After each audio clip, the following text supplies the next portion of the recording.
Hey, bonjour. Hello. I clearly did not improve that intro, but thank you. Thank you for that. Hey, everybody. Good morning. Very excited to be here. Howdy. I noticed no one was really excited about my experience at Pizza Hut. I take it maybe the refined Michelin star cuisine is not as popular here in Canada as it is in the States. But I really did learn a ton from working there.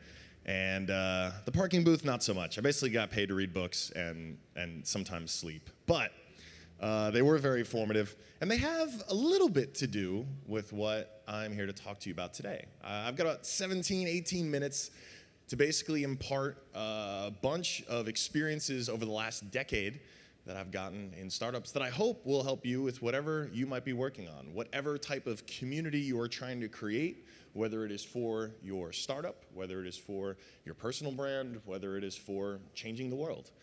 And I guess it could be all the above as well. So we are what we do, not what our profile says. I was also going to call this maybe how drag queens explain the world. Or at least Reddit, and I'll get into that in a second. But it's actually remarkably relevant for this. All right, so some data. I had the privilege of coming back to Reddit about a year ago, almost to the week. I left it in 2010. My co-founder and I, Steve, who's our CEO, came back last year, and we've been very, very excited and very, very grateful to be back at this company that we had started 11 years ago, really helping it live up to its full potential. Those are the numbers. A lot of users, 230 million monthly active, 53% men, 47% women, 87% under 35. You can say for sure, if you're a millennial, there's a good chance you get informed by Reddit. On the off chance that some of you are Redditors, how many of you, just by show of hands, use Reddit? Yay, upvote, upvote. Oh, there's a lot of those. Upvote, upvote, upvote. Thank you. Thank you. Merci. I'm not going to do this entire talk bilingually, but I am excited to be in Quebec. But really, thank you.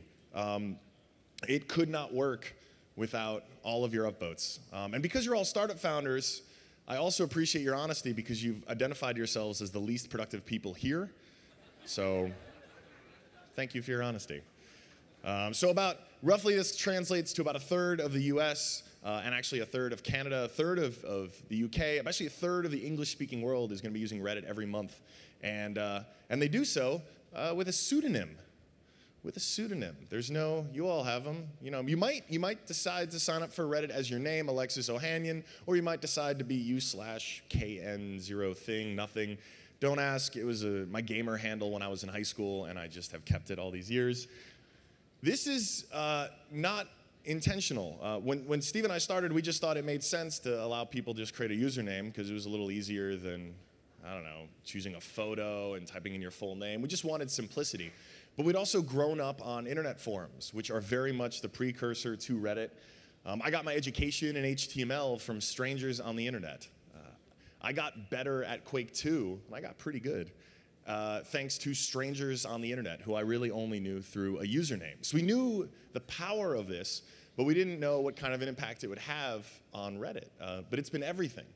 And the reason we had this insight is because we were lucky enough as kids, yes, this is me, freshman year of high school, I was clearly spending a lot of time on my computer.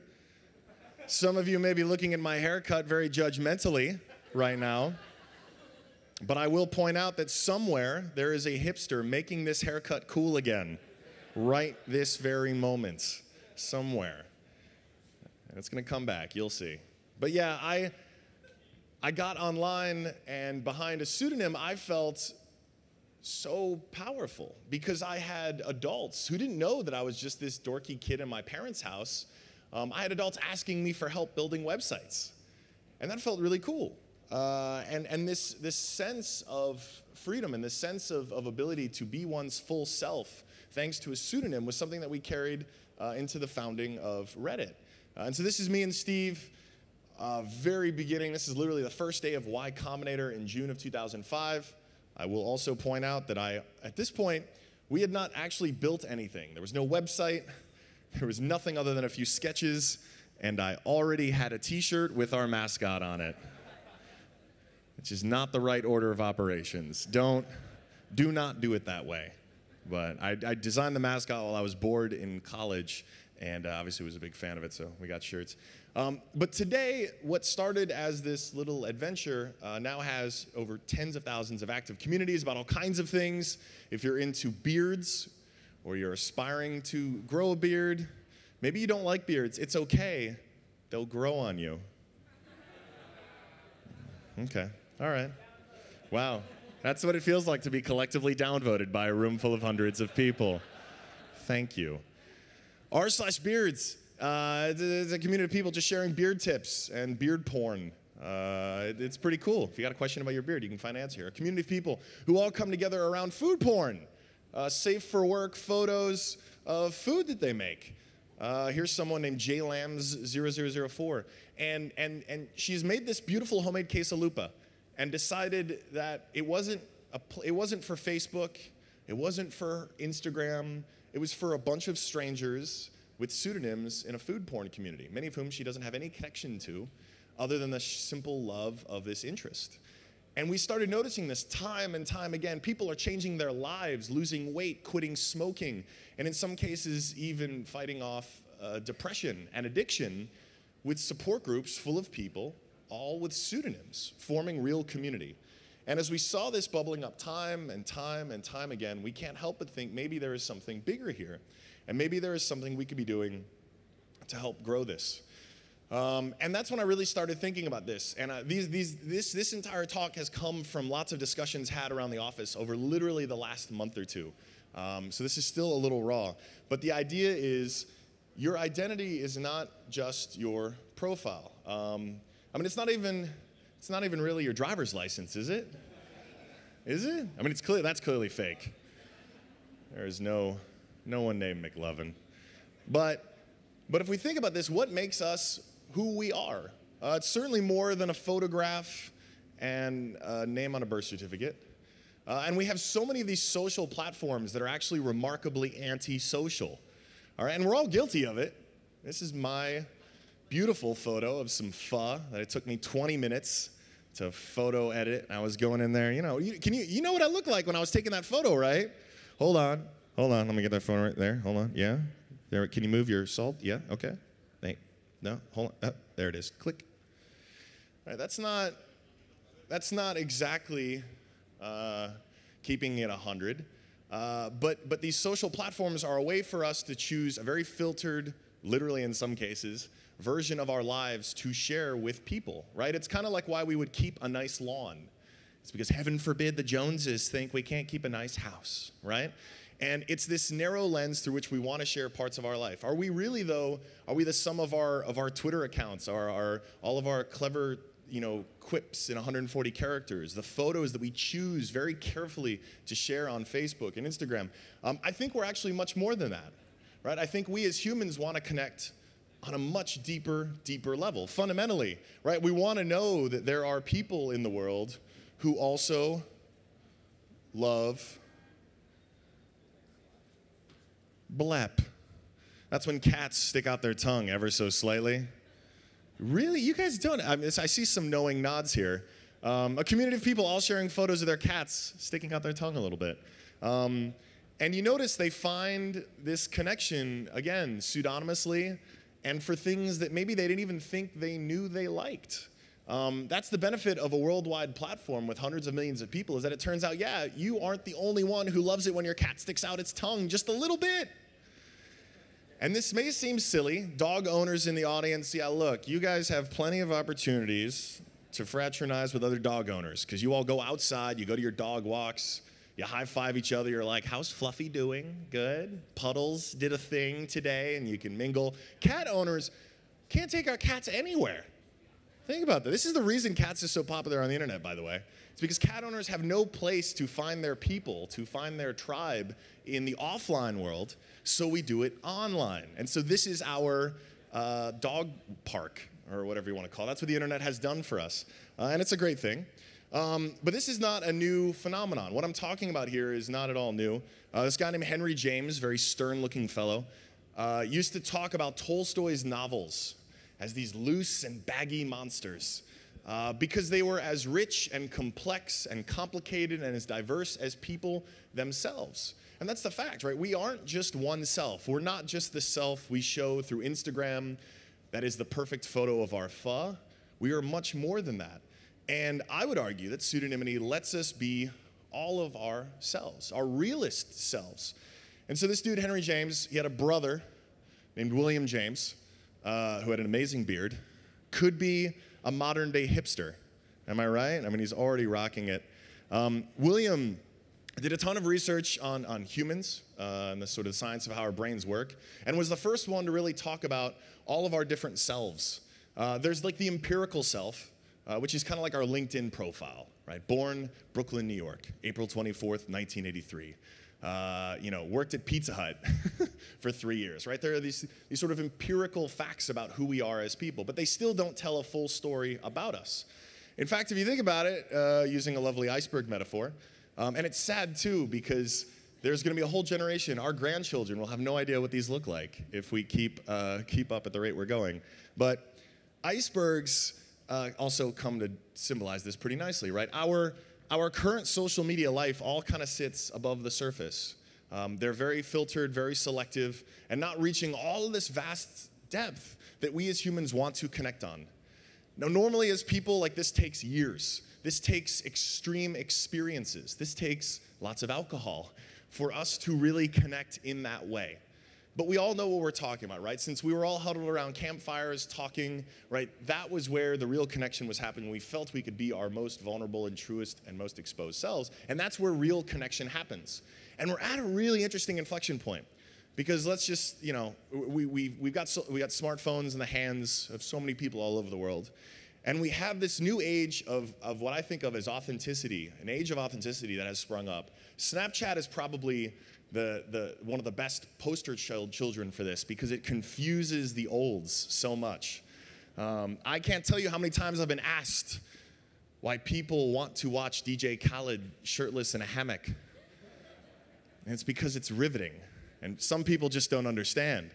When you're seeing DJ Khaled, or when you're seeing your friend in this moment, right, and it's gritty, it's a selfie camera right there, it's ephemeral, it's really in the moment, it feels real, it feels authentic. It's not DJ Khaled's intern tweeting or posting on Facebook, or their professional photographer spending 20 minutes to take that perfect Instagram photo. It's just them. And this is something that not just millennials crave, but all of us crave. If you walk down the street, if I asked any of you here, how many of you all like bullshit? Most of you would say, I don't really care for it.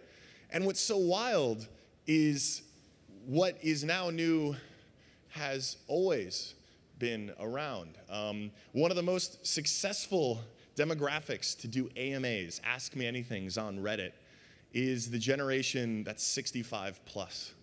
And the reason for this, now they often need some help typing, okay? But the reason for this is because they came up in an age before all of the PR and bullshit, before the Mad Men.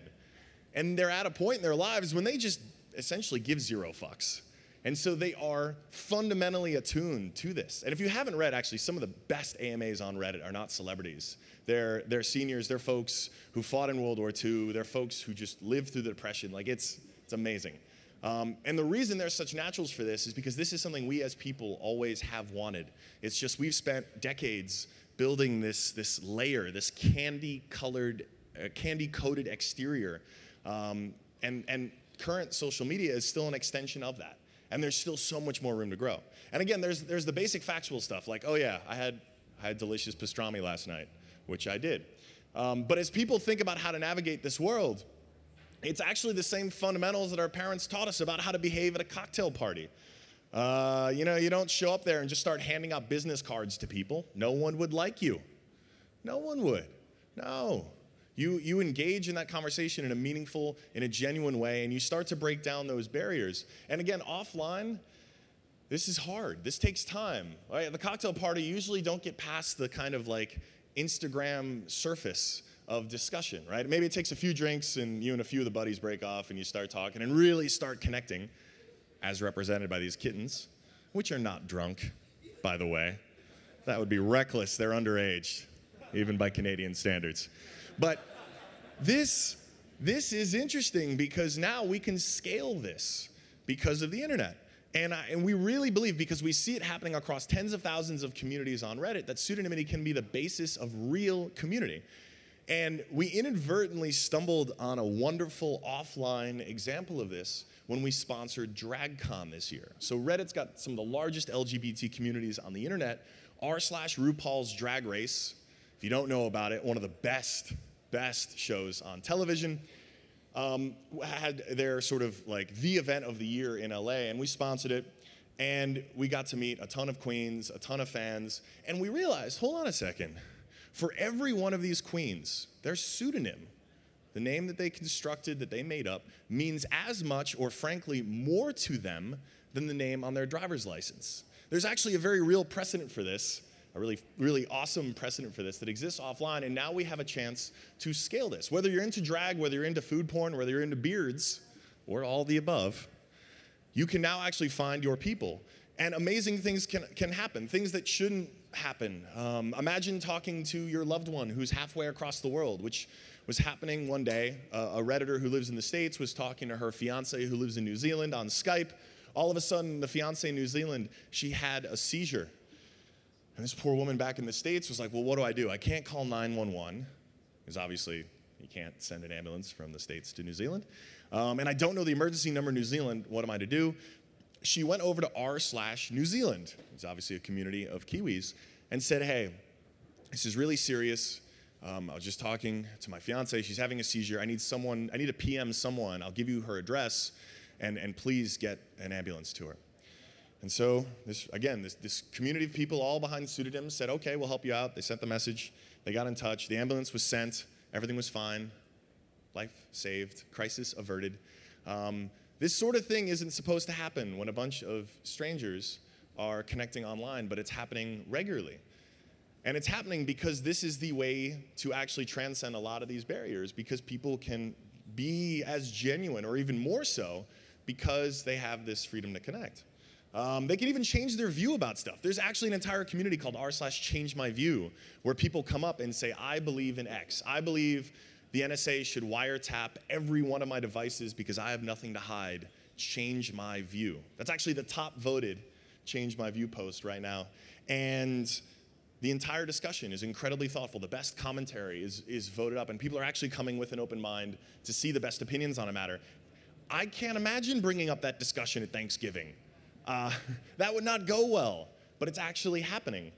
And then what gets really interesting is when these changes aren't just affecting individual people, aren't just affecting people digitally, but actually start affecting our offline world. And we have more and more precedents for this. All this stuff is just stuff that's happened over the last few months.